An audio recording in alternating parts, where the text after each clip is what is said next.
morning, everybody. Happy Motivation Monday. This is Trainer Nick checking in with you guys. Today is Monday, June 7th. Welcome to June. So first thing for us today is the quote of the day. This one was a good one by Ernest Hemingway. It says, "When people talk, listen completely. Most people never listen." And that's huge, guys. And part of our sales process is listening, right? And so there's a lot involved in that. And we'll actually dive into a little bit of that today. So I thought the quote was definitely fitting for our Motivation Monday today. So with that, let's go ahead and get started here. Happy Motivation Monday. Today, we are going to go over a tip of the week, some sales shout outs. The topic this week is setting the table, and really what this is focusing on is preparing the whole call through for the close, right? A lot of people, the close is one of the more difficult things in this industry, right? And we're actually going to talk about closing ideas a lot this month. We're going to have a couple more trainings on the close this month because it is such a valuable part of our sales process, and it's one of the parts that some people struggle to get good at, but once you master it, everything from there starts really falling into place, right? So that's what we're going to focus on today, and then survey at the end there.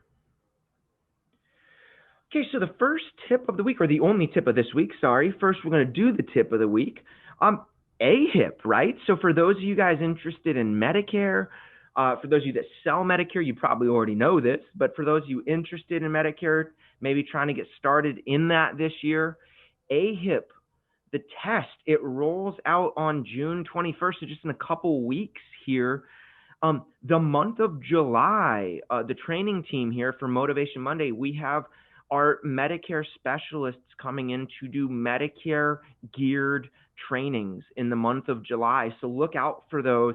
You won't want to miss, especially if you're looking at or interested in getting into the Medicare space this year. So AHCP, if you already are aware or not, it starts June 21st, but anytime after that, you can take the test. You need to pass AHCP to be able to write Medicare Advantage plans and a lot of other Medicare products.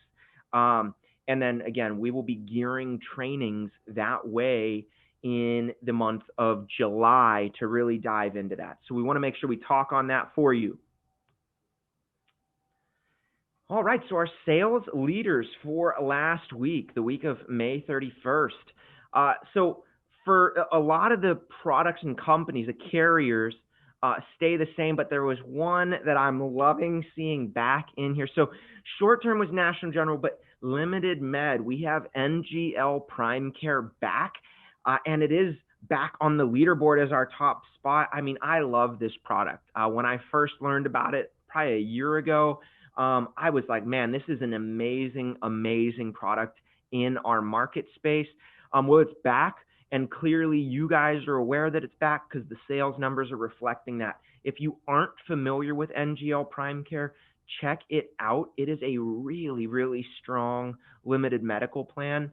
And from the sales numbers, obviously, some of you definitely agree with that already. Accident, NatGen's Plan Enhancer continues to lead the way. I mean, that's just a really strong product in our market space.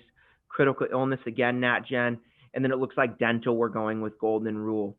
On short term, just to go back to that, NatGen and United Healthcare are pretty close to each other, but NatGen got the slight edge there. And then Pivot is coming in third. There are still a lot of you guys writing some Pivot as that third option. So for those of you that aren't aware of it, don't know about it, definitely look up Pivot. It's a really good plan to have as that third one that sometimes you're just going to need to do, okay? And then for our sales leaders, our individual sales leaders, in short term, Richard Banville, Bill Cox, and Jacob Gordon. Great job, guys. A lot of familiar names, of course, but great job there on short term. For limited med, Robert Swander, NGL Prime Care, again, guys, this is where that is, and doing a great job. And then Bill Cox, again, great job there, Bill.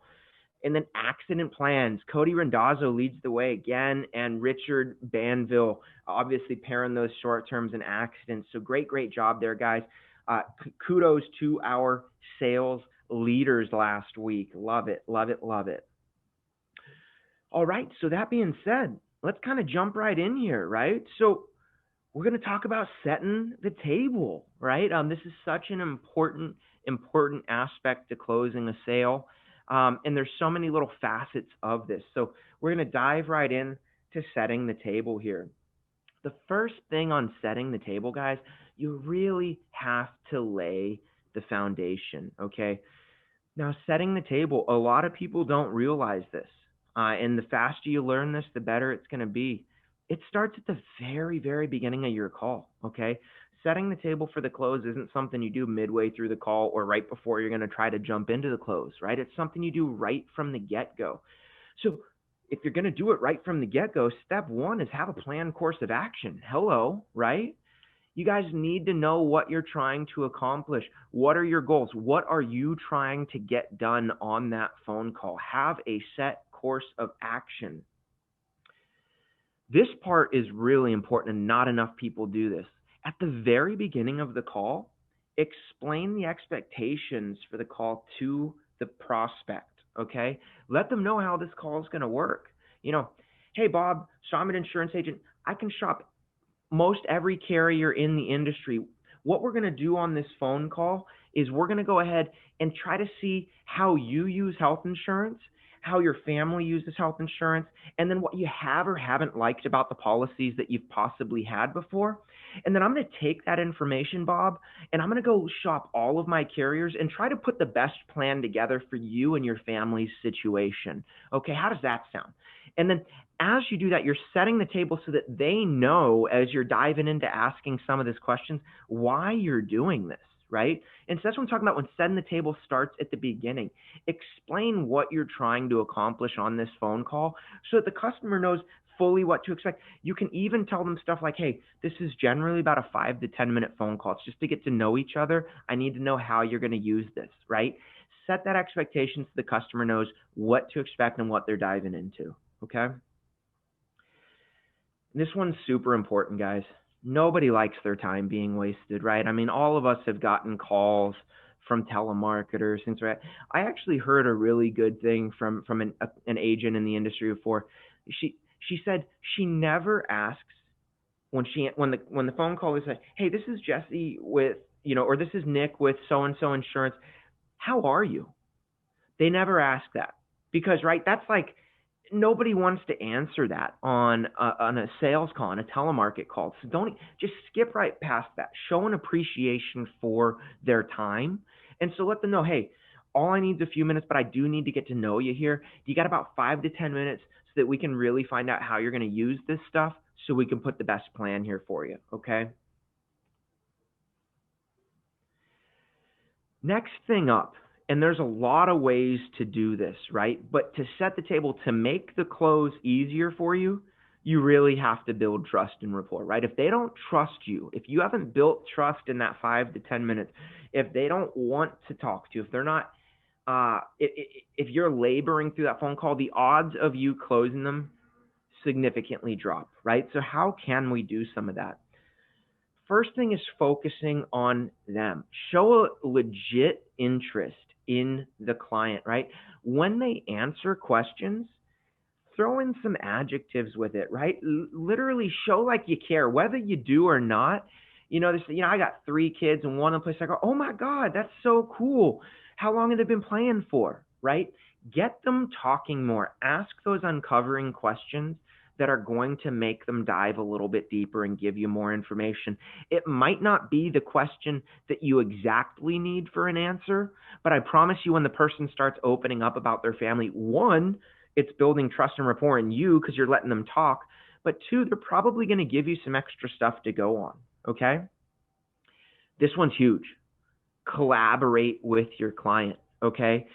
Your client needs to be involved in this decision, right? So it's literally asking them, what did you think about your last plan, right? So who did you have before? And they say, I had Anthem Blue Cross Blue Shield before.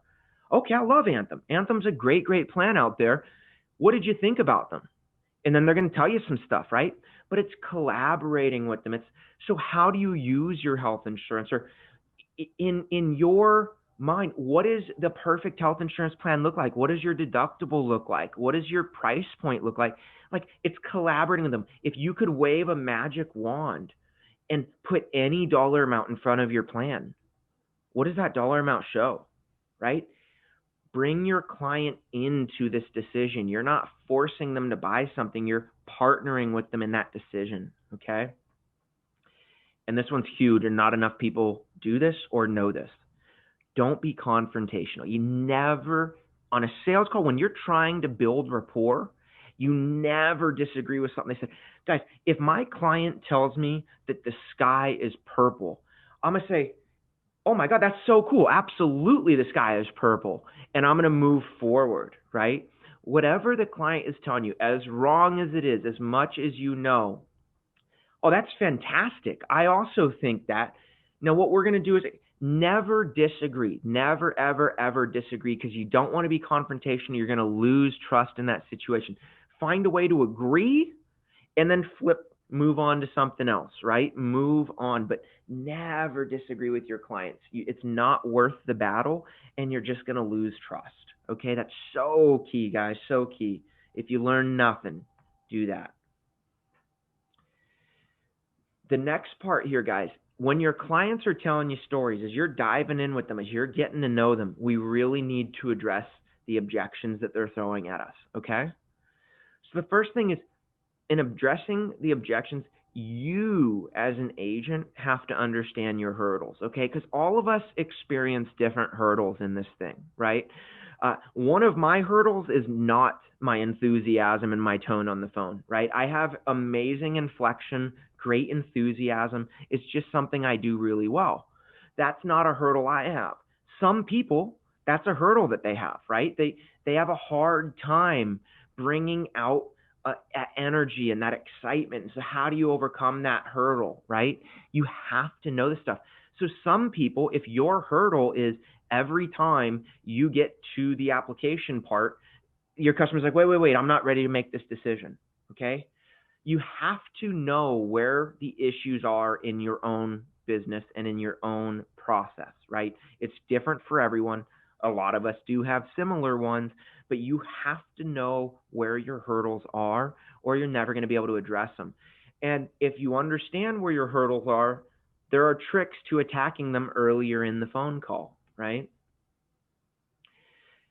The way you can do that is casually explaining how the process is going to work, but addressing those hurdles, right? So if your hurdle is every time you ask the customer their health insurance stuff, like so what pills they take and about their health insurance, and they have issues with that, at the very beginning of the call, hey, my name's Nick. I'm a health insurance broker, and I shop most every carrier in the nation here. So my job here is to get to know you and your family, know how you use your health insurance and what you like and don't like about it, so that we can make sure that we find the best plan for your family's situation, okay? I'll let you know that through this process, we might ask a couple nosy insurance questions. The reason we do that is there are some carriers out there in this industry that want to know this stuff, because the healthier you are, the better plans we can get out there, okay? Set the table right away, and especially if you know that that's a hurdle you're going to run into down the line, right?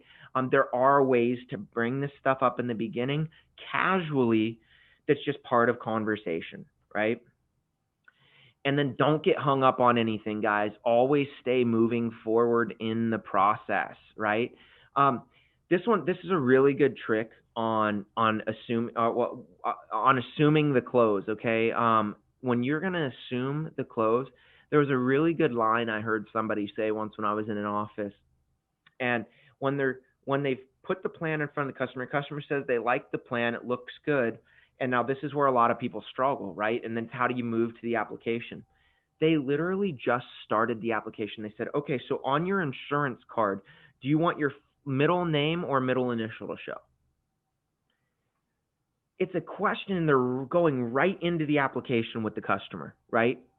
You're not asking to confirm the customer. You're just assuming the close, just jumping right into the application and going right through it.